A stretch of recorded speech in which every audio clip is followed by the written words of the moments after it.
Bonjour tout le monde et bienvenue dans votre cours de maths et de mathématiques. Oui, on fait les deux tout le temps. Aujourd'hui, gang, on va voir les nombres entiers. Les nombres naturels, c'est un n un peu bizarre. Les nombres entiers, c'est un z un peu bizarre. Si toi, tu as de la misère à le faire, moi, je fais tout le temps deux droites parallèles. Avant d'être au bout, je viens relier au bout, puis du bout, je viens relier avant. Ça fait mon z de nombre entier, mais ça, c'est moi.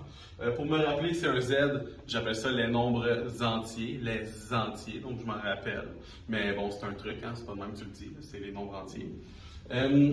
Les nombres entiers, contrairement aux nombres qui étaient naturels, on rajoute le négatif. Donc bon, on n'a encore pas de partie décimale, donc on n'a pas de virgule dans les nombres entiers. Mais on n'a pas juste les nombres positifs, maintenant on ajoute aussi les négatifs. Donc bon, on a nos nombres naturels, 0, 9, 442, 1 million, quelque chose. Mais dans nos entiers, on ajoute non seulement les nombres positifs, mais on a aussi les nombres négatifs. Donc si je te demande est-ce que 0 est un nombre entier, oui, 0 est un nombre entier, et plus précisément, il est aussi un nombre naturel. Fait intéressant à savoir, 0 est un nombre positif et négatif. Donc, si tu veux me dire que 0 est négatif, tu n'as pas à mettre un moins devant. 0, c'est déjà un nombre négatif.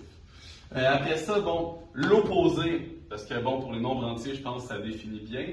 Pour l'opposé, c'est la somme d'un nombre et de son opposé vaut toujours 0. Donc, un exemple, 2 puis moins 2. Si je les additionne, donc la somme, si j'additionne 2 et moins 2, ça me donne 0. Donc, je peux dire que 2 et moins 2 sont des opposés. Donc, pour le montrer, 1 et moins 1 sont opposés, 2 et moins 2, c'est des opposés, 3 et moins 3, c'est des opposés, etc. Bref, on a les opposés. Un truc pour trouver les opposés, on va aller voir ça ensemble. On va aller faire des opposés ensemble et je présume que vous allez comprendre à long terme comment ça fonctionne.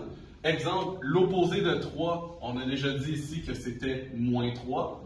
Donc, l'opposé de 3, c'est moins 3. Eh bien, l'opposé de moins 3, c'est l'opposé de moins 3, eh bien, c'est 3. Et si on veut le vérifier, il n'y a rien qui m'empêche de dire que 3 plus moins 3, ça me donne 0.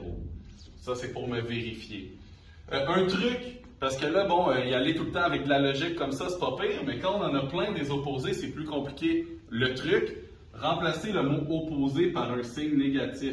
L'opposé de l'opposé de l'opposé de moins 5. L'opposé, c'est un moins.